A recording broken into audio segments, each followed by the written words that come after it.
Nah, dalam manajemen juga kita harus tahu bahwa hal yang penting di samping planning tadi juga ada organizing. Organizing ini adalah proses menyatukan sumber daya fisik, keuangan, manusia, dan mengembangkan hubungan yang produktif di antara mereka untuk mencapai tujuan organisasi. Jadi bagaimana kita meramu, menyatukan semua unsur-unsur yang diperlukan di dalam perusahaan untuk bisa mencapai satu tujuan. Nah, menurut Henry Fayol, mengorganisir suatu usaha untuk menjadikan suatu yang bermanfaat. Jadi seperti bahan mentah, peralatan, modal, dan personal disatukan semuanya sehingga kita bisa mencapai suatu tujuan yang kita harapkan.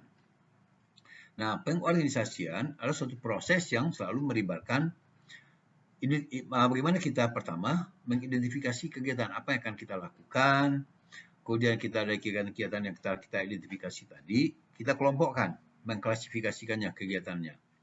Nah, setelah itu baru kita memberikan pendelegasian atau penugasan tugas. Dan juga memberikan pelimpahan wewenang atau penciptaan tanggung jawab.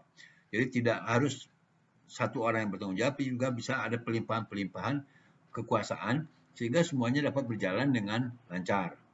Nah, kemudian perlu koordinasi antar otoritas dan tanggung jawab. Nah, otoritas dan tanggung jawab masing-masing itu akan harus saling bersinergi sehingga mendapatkan suatu hasil yang optimal. Nah, kemudian kita kaitkan lagi dengan staffing. Staffing itu adalah untuk penempatan orang atau personel.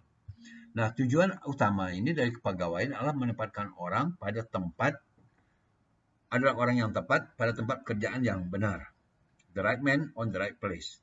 Nah, ini yang sering menjadi masalah di kita, di negara kita, ataupun di banyak perusahaan-perusahaan juga, ini yang menjadi masalah. Karena sering sekali menempatkan orang-orang yang tidak pada tempatnya. Berapa pengalaman yang pernah saya alami, misalnya dulu saya masih ingat waktu saya survei di Aceh, itu sebagai kepala seorang dinas pertambangan, itu adalah seorang tamatan dari IAIN. Jadi apapun yang kita usulkan ke dia, itu tidak bisa diterima. Inilah hal-hal yang ini yang menyulitkan sekali. Dan tidak sedikit, penempatan posisi tidak pada orang yang tepat, tidak pada waktu yang tepat, dan tidak pada tempat yang tepat. Sehingga terjadi sering kekacauan. Nah, tenaga kerja ini itu meliputi itu perencanaan tenaga kerja. Kita harus memperkirakan berapa tenaga kerja yang diperlukan. Bagaimana kita memilih tempat yang tepat. Nah, kemudian kita harus melakukan rekrutmen, penerimaan, seleksi, dan penempatan. Nah, untuk pengembangan karir mereka, kita harus melakukan pelatihan dan pengembangan. Biar dia berkembang. Nah, kemudian bagaimana dengan sistem penggajian? Nah, ini juga perlu diperhatikan. Kemudian satu lagi, bagaimana kita menilai kinerja seseorang itu. Nah, setelah kita ada tool alat-alatnya, kita baru bisa memikirkan untuk mempromosikan atau mentransfer tenaga kerja tersebut. Nah, kemudian bagaimana kita directing atau pengaturan? Nah, directing merupakan bagian dari fungsi manajerial untuk menggerakkan metode organisasi agar dapat bekerja secara efisien untuk mencapai tujuan organisasi. Di sini bagaimana mengaturnya, ini hal yang penting. Nah, ini merupakan pencetus kehidupan perusahaan untuk menggerakkan tindakan setiap orang-orang di mana perencanaan, pengorganisasian, penempatan staf adalah persiapan melakukan pekerjaan. Nah, arahan adalah aspek yang interpersonalia, manajemen yang berhubungan langsung dan mempengaruhi, membimbing, mengawasi, memotivasi untuk mencapai tujuan organisasi. Ini juga sering terjadi. Kalau kita mempunyai seorang atasan yang hanya tahunya memerintah, tidak bisa memotivasi, ini juga hal yang salah. Jadi bagaimana orang itu mengatur. Nah, seperti dalam hal ini bagaimana kelompok orang ini kita lihat bagaimana memilih pimpinan. Nah, pimpinan itu adalah menjadi tokoh sentral di dalam suatu organisasi. Nah, kalau kita memilih pimpinan tidak pada tempatnya dan tidak tepat, akan dia susah menjalankan satu organisasi yang bersifat sentral seperti ini. Nah, kepemimpinan yang baik dalam satu manajemen atau suatu organisasi, nah harus mampu bagaimana dia harus mampu mendorong karyawan untuk berkontribusi secara efektif, membantu karyawan untuk berorganisasi dan bekerja sama. tidak memaksakan pekerjaan yang sesuai kepada anggotanya. Senantiasa memberi arahan kepada anggotanya. Menjalin ikatan yang erat untuk dengan anggotanya. Menjadi pemimpin harus sebagai pilar pendukung anggotanya. Dan dapat menyelesaikan dan mengintervensi konflik dengan segera.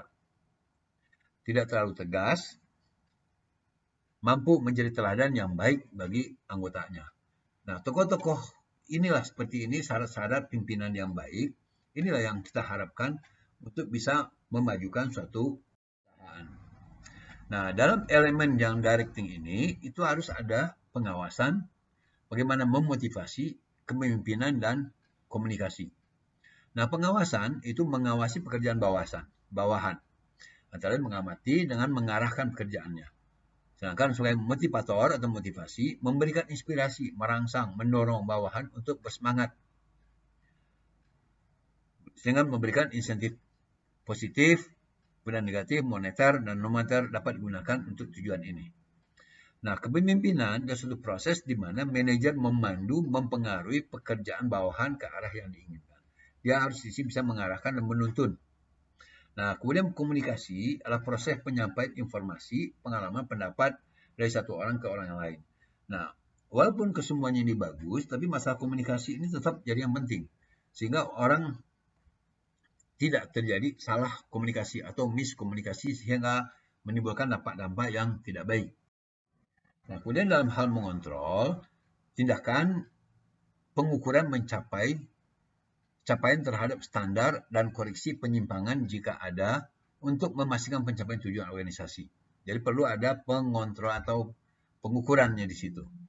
Tujuan pengendalian adalah untuk memastikan bahwa semuanya terjadi sesuai dengan standar, dengan rencana. Sistem kontrol yang efisien membantu memprediksi deviasi sebelum benar-benar terjadi. Jadi kita bisa mengurangi, meminimalisir masalah-masalah yang akan terjadi. Nah, menurut Theo Hyman, mengontrol adalah proses memeriksa apakah ada kemajuan yang tepat dilakukan terhadap tujuan dan sasaran dan bertindak jika diperlukan untuk memperbaiki penyimpangan.